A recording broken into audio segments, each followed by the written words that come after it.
नमस्कार, अभी आप देख रहे हैं जीके न्यूज। मैं हूं आपका दोस्त अभी मन्नू सिंह।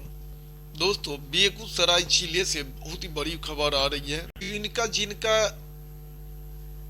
मुकदमा चल रहा है, मामला चल रहा है, पेशकार हो गए, स्टेनो हो गए,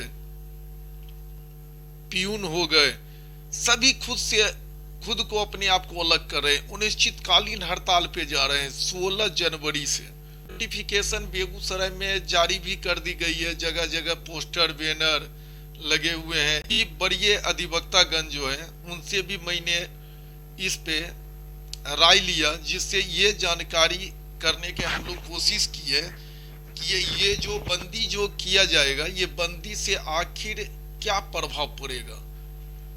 और इसमें एक और खास बात हम लोग ये जोड़ने की कोशिश की है, ये बंदी में न्यायिक कार्य के क्या क्या चीज बंद रहेंगे, और ये जो आक्रोश जो न्यायिक कर्मी जो है, इनका आक्रोश जो है, क्यों आक्रोश है और किन से आक्रोश है।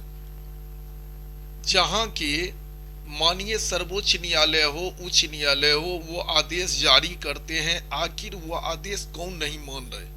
हमारी मांगे पूरी करो, पूरी करो, पूरी करो। हमारी मांगे पूरी करो, पूरी करो, पूरी करो। बिहार सरकार होश में आओ, होश में आओ, होश में आओ।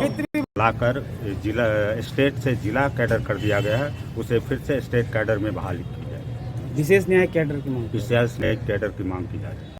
हमारी मांगे माननीय उच्च न्यायालय और माननीय सर्वोच्च न्यायालय द्वारा विभिन्न न्याय आदेश एवं प्रशासनिक आदेश देने के बावजूद ही बिहार सरकार पक्षपात पूर्ण रवैये अपनाते हुए उन मांगों को पूरा नहीं कर रही है, और उस पर पिछले वर्ष 22 दिसंबर 2024 को एक सकारण आदेश निकाला, जो कि पूरी तरह बिहार सरकार का हमारे प्रति जो द्वयम नीति है उसको प्रदर्शित करती है, जिससे पूरे बिहार के न्यायिक कर्मचारी उद्वेलित हैं और इस कदम को उठाने के लिए विवश हैं।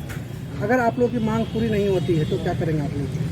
हमारी मांगे अगर पूरी नहीं होती है तो जैसा कि राज्य संघ के द्वारा सभी प्रशासनिक विभागों को ये सूचित किया जा चुका है कि 16 तारीख से हम लोग बिल्कुल हड़ताल में रहेंगे और किसी भी प्रकार के कोई न्यायिक कार्य को नहीं संपादित करेंगे। मेरा ये कहना होगा इस मुद्दे में कि सरकार द्वारा एक सकारण आदेश निकाला गया है 22 दिसंबर को, जो पूरी तरह दोषपूर्ण और पक्षपातपूर्ण है। हमारी 4 मांगे जो थी, जिसको ऑनरेबल कोर्ट ने अप्रूव करके बिहार सरकार को भेजा था, उसके आलोक में एक पक्षपातपूर्ण सकारण आदेश बिहार सरकार के द्वारा जारी किया गया, जिसके कारण पूरे बिहार के सिविल कोर्ट एम्प्लॉई रोष में हैं और 16 जनवरी 2025 से अनिश्चितकालीन हड़ताल पर जा रहे हैं। हड़ताल नहीं कर सकते हैं तो इसके एवज में क्या चाहिए? हड़ताल की जहाँ तक बात है, ऐसी कोई आदेश नहीं है, लेकिन हड़ताल जब की जाती है तो उसकी उचित सूचना संबंधी विभागों को उचित समय पर देना आवश्यक होता है, जो हमारे राज्य संघ के द्वारा दिया गया है। 24 दिसंबर 2024 को ही सभी जगह ये सूचना संप्रेषित की गई है और इसका जो कॉपी है वो सभी जिला एवं सत्र न्यायाधीश महोदय के पास भी प्रेषित हो चुकी है। क्या नाम हुआ आपका? जी, मेरा नाम संजीव कुमार हुआ। क्या आप लोग के मांगे क्या चीज़ है जिसके लिए हड़ताल पे जा रहे हैं? देखिए, हम लोग का मुख्य 4 मांग है। पहला तो वेतन विसंगति है, दूसरा है हम लोग का जो है स्पेशल कैडर। हम लोग अभी ना तो राज्य सरकार के कर्मी हैं और ना तो हाईकोर्ट के कर्मी हैं, तो वो हो गया कि हम लोग का एक स्पेशल कैडर होना चाहिए कि सरकार ये डिसाइड करे कि हम किसके कर्मी हैं, राज्य सरकार हैं कि हाईकोर्ट के हैं। उसके बाद तीसरा हमारा डिमांड है कि अनुकंपा पे बहुत सारे जो हमारे स्टाफ हैं वो अपने सेवा के दौरान ही जो है काल कलवित हो गए हैं, जिनके परिवार वालों को जो है नौकरी नहीं मिली है, तो अनुकंपा पे जो है नौकरी जल्द से जल्द मिले सबको। इस डिपार्टमेंट हमारी चौथी मांग है, इस डिपार्टमेंट में लगभग 35 वर्षों से प्रोन्नति नहीं मिली है। पूरे बिहार में हर एक डिपार्टमेंट में समय समय पर प्रोन्नति होती है, लेकिन सिविल कोर्ट ही ऐसा डिपार्टमेंट है जिसमें पिछले 35 वर्षों से किसी भी तरह का कोई भी प्रोन्नति नहीं दिया गया है। तो इसमें जैसे आप लोग जो हड़ताल पे जा रहे हैं तो कार्य क्या क्या चीज़ बाधित रहेगा? देखिए, हम लोग का जो न्यायिक कार्य है उससे हम लोग सभी कर्मी जितना भी है क्लास 3 क्लास 4 वो सब अलग रहेंगे न्यायिक कार्यों से। नहीं, जैसे न्यायिक स्पष्ट कीजिए न्यायिक कार्य। जैसे न्यायिक कार्य हम लोग का जो ड्यूटी 10 से 5 होता है उसमें हम किसी भी तरह का कार्य कोई भी ना रिमांड ना रिलीज या डेली का जो भी कोर्ट का वर्क होता है वो हम लोग कुछ नहीं करेंगे। तो इसमें जैसे रिमांड जो पकड़ का आएगा तो ये भी कुछ नहीं होगा? वो अब पीओ की जिम्मेवारी है या फिर अपना राज्य सरकार समझे, क्योंकि राज्य सरकार जो है तानाशाही रवैया अपनाए हुए हाई कोर्ट और supreme court honourable supreme court का भी आदेश को नहीं मान रही है राज्य सरकार। मतलब आपका डायरेक्ट कहना है कि वहाँ बिहार सरकार बिहार सरकार अपने मनमर्जी से जो है हम लोग को जो है इस स्थिति में ला दिया है, एक सकारण आदेश निकाल के। क्या नाम हो आपका? श्रवण कुमार, मीडिया प्रभारी, व्यवहार न्यायालय कर्मचारी संघ बेगूसराय।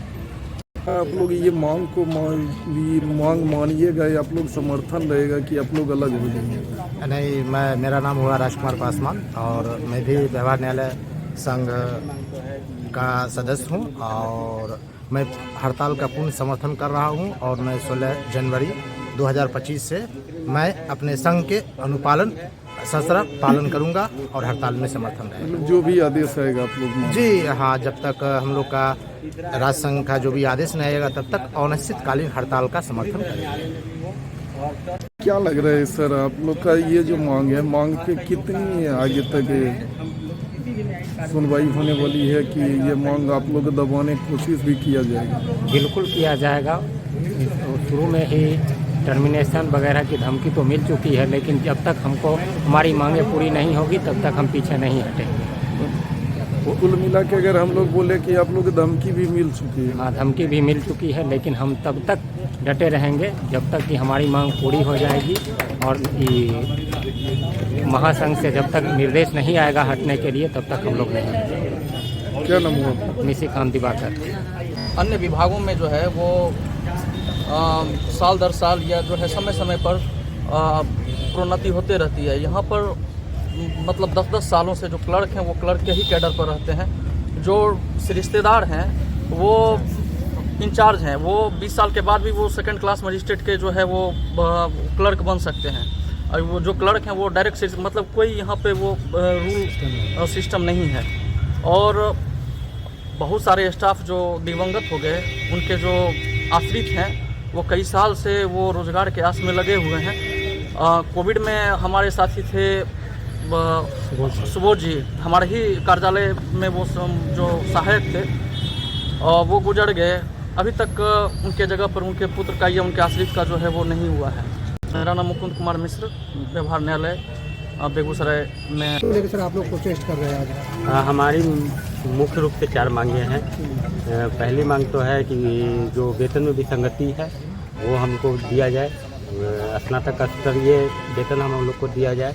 दूसरी मांग है कि जो पदोन्नति है वो रेगुलराइज हो, वो उसका नियम बन जाए, वो हर बार अलग अलग नियम से हम लोग का होता है। तीसरा है कि अनुकंपा पे 100% जैसे बिहार सरकार में बहाली होती है उसी तरह न्यायालय में भी हो। और चौथी मांग है हमारी कि विशेष न्यायिक कैडर यानी रूल फ्रेम हो जाए जिससे हर चीज़ सुचारू रूप से आगे कार्य करे। अनिश्चितकालीन हड़ताल है, जब तक नहीं मांगे पूरी होंगी तब तक हम लोग हड़ताल करेंगे। क्या परिचय है? मनीष कुमार हुआ, संयुक्त सचिव, बेगूसराय जिला इकाई। अनिश्चितकालीन हड़ताल पे सर इसी कोर्ट में क्या क्लाइंट हो, वकील साहब हो, क्या तकलीफें होगी सर? देखिए, जहाँ तक हमको जानकारी है और उन लोग के मांग पत्र को देखा है, पढ़ा है, उसके मुताबिक उनकी जो मांगे हैं, एक मांग तो ये है कि वेतन में विसंगति है उसको सरकार को दूर करना चाहिए। दूसरा है कि अनुकंपा के आधार पर जो सेवा का प्रावधान था शायद उसमें कुछ कटौती या उसको हटाया गया है। तीसरा ये है कि कैडर मतलब प्रोन्नति का जो सवाल है वो प्रोन्नति का भी जो सरकार का है नियम उसको हम पर भी लागू होना चाहिए। ये 3 विशेषता उनका मांग है। हम समझते हैं कि जो संबंधित विभाग है या बिहार सरकार है वो उनके कर्मचारी हैं, उनको गंभीरता से इसको लेते हुए उनकी मांगों का सूक्ष्मतापूर्वक ध्यान में रखते हुए और उनकी मांगों उनके जो जितने भी बिहार के ये कर्मचारी के जो प्रतिनिधि रिप्रेजेंट करेंगे उनसे बैठ के वार्तालाप करके समस्या का समाधान करनी चाहिए। जहाँ इससे सर क्या हानि है, न्यायिक प्रक्रिया में क्या हानि है इनके हड़ताल से? देखिए, एक तो आप देख रहे हैं कि हमारे देश में मुकदमे का अंबार लग रहा है। किसी न किसी वजह से जो बंद होती है, सभी लोग न्यायिक कर्मचारी, न्यायिक पदाधिकारी, वकील जो है न्यायिक कार्य में लगे हुए वो अपने हद तक प्रयास करते हैं कि मुकदमे का निष्पादन हो। जो पीड़ित पक्ष न्यायालय में आया है उसको जितना अधिक से अधिक है उसको लाभ पहुंचाने का। अब ये जो है न्यायिक प्रक्रिया के एक अंग है, अलग नहीं है। पदाधिकारी बैठते हैं तो सारे पत्रावली को ही देते हैं, उनके न्यायिक पदाधिकारी के आदेश से पत्रावली का आदेश लिखते हैं या जो भी काम इनके अनुकूल है वो काम करते हैं। अगर ये हड़ताल पर चले जाएंगे तो निश्चित तौर से न्यायिक काम में पूर्णतः बाधा पहुंचेगी और जो पीड़ित पक्ष आएंगे उनको नुकसान होगा।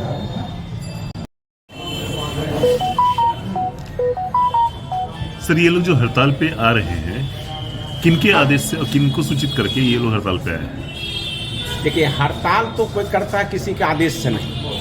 इनका जो वैधानिक मांग है उस मांग के लिए इनका जो संगठन है, जब इनकी मांग को पूरी नहीं हुई होगी तो ये लोग आपस में बिहार के जितने भी कर्मचारी हैं संगठनात्मक रूप से राय विचार करके, और इन्होंने कहा कि हम 16 जनवरी से हड़ताल पर जाएंगे। लेकिन मुझे कई कर्मचारियों से बात हुई है, उन्होंने बताया है कि इस हड़ताल पर जाने के पूर्व मैं माननीय उच्च न्यायालय पटना, विधि विभाग, बिहार सरकार और सभी जिला जज को, चूँकि जिला जज के अंदर ही अधीनस्थ सब कर्मचारी है हर जिला में, इन्होंने कहा कि हम सब मांगों के बारे में उन लोगों को अवगत करा दिया है, इसलिए कि हम उन्हीं के कर्मचारी हैं। मेरे मांगों पर सहानुभूतिपूर्वक गंभीरता से विचार करते हुए 16 के पहले मेरे समस्याओं का निदान कर देंगे तो हम हड़ताल पे क्यों जाएंगे। हम साथ में कदम में कदम मिला के जैसे काम करते आए हैं वैसे सभी न्यायिक पदाधिकारी के साथ हम काम करेंगे। जो अभी न्यायिक कर्मी हड़ताल पे जाने की बात कर रहे हैं 16 तारीख से, उस पर आपका क्या विचार है? देखिए, न्यायिक कर्मी हड़ताल पर जाएंगे ये तो अच्छी बात नहीं है, क्योंकि जानते हैं पूरा न्यायिक व्यवस्था ठप हो जाएगा, कर्मचारी ही नहीं रहेगा तो जितने जजेज हैं वो क्या कर सकेंगे। वो ना तो रिकॉर्ड निकाल सकेंगे, ना दे सकेंगे, न काम होगा। आम जनता को परेशानी बढ़ेगी, वकीलों को दिक्कत होगा, हमारे मुंशी को दिक्कत होगा। ये तो बहुत गड़बड़ होगा। अगर ऐसा होता है तो न्यायिक व्यवस्था जब ठप हो जाएगा तो बुझिए कि बिहार ठप हो जाएगा, इसलिए जिला ठप हो जाएगा। इसलिए हड़ताल नहीं होना चाहिए। और इनका जो कर्मचारी लोगों का मांग है वो मांग जायज़ है। ये भी नौकरी करते हैं, इनका मांग बहुत दिनों से पेंडिंग पड़ा हुआ है। इस पर सरकार यथाशीघ्र ध्यान दे और पहले ही देना चाहिए। फिर भी अगर नहीं देते हैं तो ये लोग जो अल्टीमेटम दिए हैं इस पर उनको सहानुभूतिपूर्वक विचार करना चाहिए और यथाशीघ्र इनकी मांगों को मानना चाहिए, ताकि ये भी कर्मचारी हैं, ये स्टेट लेवल के कर्मचारी हैं और इनको जिला कैडर के रूप में दे दिया गया है, जो कि इनका प्रमुख मांग है। अनुकंपा पर इन लोगों को बहाली में बहुत दिक्कत हो रहा है कि 100% अनुकंपा के बदले 5% अनुकंपा पर बहाल करता है। इन लोगों का ग्रीवांस वाजिब है। जो जिनके माता पिता सर्विस किए वो अचानक गुजर गए तो उनके बाल बच्चा को परिवार चलाने के लिए जो सरकार का योजना नियम है उस आधार पर अनुकंपा पर नौकरी में जो विलंब करता है या उसमें कटौती करता है, ये जघन्य अपराध है। सरकार को सहानुभूतिपूर्वक मानवता के हिसाब से विचार करना चाहिए और न्यायिक व्यवस्था बंद नहीं हो, इसके लिए अविलंब इस पर कठोर कदम उठाना चाहिए। सर, ये जो मेमोरेंडम ये लोग दिए होंगे, इसकी जानकारी आपको कैसे प्राप्त हुई?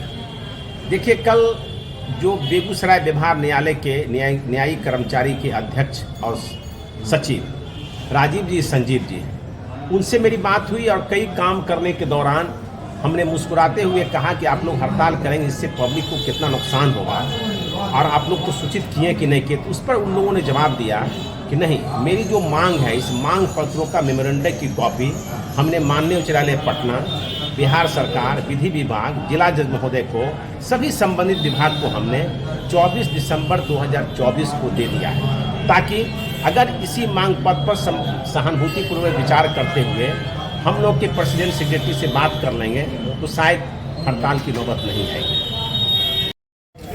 कर्मचारियों के द्वारा जो न्यायिक कार्य से अपने आप को कलमबंद करने की जो आह्वान किया गया है, उस पर आपका क्या कहना है? ये सिर्फ बेगूसराय न्यायिक परिसर का सवाल नहीं है, ये पूरे बिहार के जितने भी न्यायिक परिसर के कर्मचारी हैं वो 16 तारीख से हड़ताल पर जा रहे हैं। इससे क्या होगा, पूरे बिहार का न्यायिक व्यवस्था ठप पड़ जाएगा, जो एक बहुत ही गंभीर मसला है। बिहार सरकार संवेदनहीन है। अगर वह संवेदनशील रहती तो इनके प्रतिनिधियों को बुलाता और इनका जो जायज़ मांग है, चाहे वह वेतन विसंगति हो, चाहे अनुकंपा का सवाल हो, ये जब नौकरी करते हैं तो इनके भी हक होते हैं और उस हक को ईमानदारी से सरकार को पहल करके उस समस्या का निदान करना चाहिए, ताकि इन लोगों को हड़ताल पर नहीं जाना पड़े। क्योंकि ये एक बिहार के बहुत महत्वपूर्ण कर्मी हुआ करते हैं, क्योंकि ये न्यायिक परिसर के कर्मी हैं और सरकार को इस पर शीघ्र संज्ञान लेना चाहिए और इनके समस्या को दूर करना चाहिए।